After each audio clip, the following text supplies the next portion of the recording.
नमस्ते, मैं एडवोकेट पूजा भदौतिया आपके सामने फिर एक बहुत इम्पोर्टेंट अहम फ़ैसला लेकर आई हूँ सुप्रीम कोर्ट का, जो कि आप लोगों को जानना बहुत ज़रूरी है। वीडियो पूरी देखिएगा, तभी आपका ग्राउंड क्लियर हो पाएगा कि किस मैटर में किस तरह के डिसीजंस सुप्रीम कोर्ट ने दिए, हमारे उच्च माननीय न्यायालय, सर्वोच्च माननीय न्यायालय ने दिए, जो कि अगर आपकी किसी नोन रिलेटिव या आपकी खुद की निजी ज़िंदगी में उनको उपयोग करना ज़रूरी हो, इस्तेमाल करना ज़रूरी हो, तो आप विवेक के साथ में सही डिसीज़न ले सकते हैं। संपत्ति से रिलेटेड है। सुप्रीम कोर्ट का अहम फैसला आया है कि बिना पैसा दिए बिक्री नामा अमान्य होगा, यानी कि अगर आप कोई भी चीज़ खरीद रहे हैं और आपने उसमें पैसा नहीं दिखाया, आपने अपनी ट्रांजैक्शंस नहीं दिखाई हैं कहीं, तो वह बिक्री नामा अमान्य माना जाएगा कानूनी तौर पर। यह मैटर ज़्यादातर देखिए, मैं आपको बहुत अनुरोध करती हूँ बार बार कि आप मेरी वीडियोस पूरा देखें, ताकि आपको बहुत सही और सटीक नॉलेज में देती हूँ। आपकी मर्ज़ी है, लेनी है ना लेनी हो, आपके ऊपर है। मैं आपको एक बहुत इम्पोर्टेंट मैटर बता रही हूँ। ये जो फ़ैसला है ये आपके लिए कहाँ काम आता है।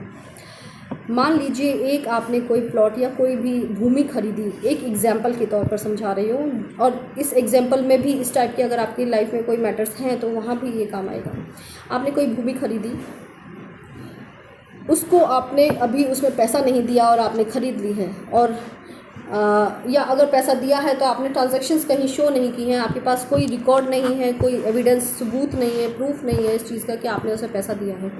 और कल को जाके आपका पैसा तो चला गया और आप सोच रहे हैं कि ये भूमि मेरी हो गई, लेकिन आपको कल को पता लगता है कि वह भूमि पहले ही उस भूमि मालिक के द्वारा आपसे पहले किसी और को बेची गई थी, जहाँ से उसने पैसा ले लिया था, और वो पैसा ट्रांजैक्शंस में कहीं शो हो रहा था। यानी कि अगर देखा जाए तो अब यहाँ पे सवाल उठता है कि ये भूमि हकीकत में किसकी है। पैसा आपने भी दिया है, लेकिन आपके पास ट्रांजैक्शंस का कोई प्रूफ नहीं है। आपने इस तरीके से पैसा दिया है और जो आपसे पहले ख़रीद चुका है उसके पास ट्रांजैक्शंस का प्रूफ है, और अब जिसने पहले ख़रीदारी की थी उसने अगर केस डाल दिया है सेलर पे कि ये तो मैंने ख़रीदी थी, तो आप किसी और को कैसे बेच सकते हैं। तो आप यहाँ फंस गए हैं कि आप कैसे प्रूफ करेंगे कि आपने इसमें पैसा देकर ये भूमि खरीदी है। यहाँ पे केस बन जाता है। ऐसे मामलों में आपके पास अगर सबूत है कि आपने पैसा देकर वो भूमि खरीदी हुई है, तो उसमें आपके बचने के चांसेस 90.9% हो जाते हैं कि अगर आपने पैसा देके कोई चीज़ खरीदी है तो हमारे न्यायालय की आंखों में, यानी कि हमारे आइज़ ऑफ लॉ के अकॉर्डिंग यह माना जाता है कि आप निर्दोष हैं, आपने उसमें कोई कुकृत्य नहीं किया है, लीगल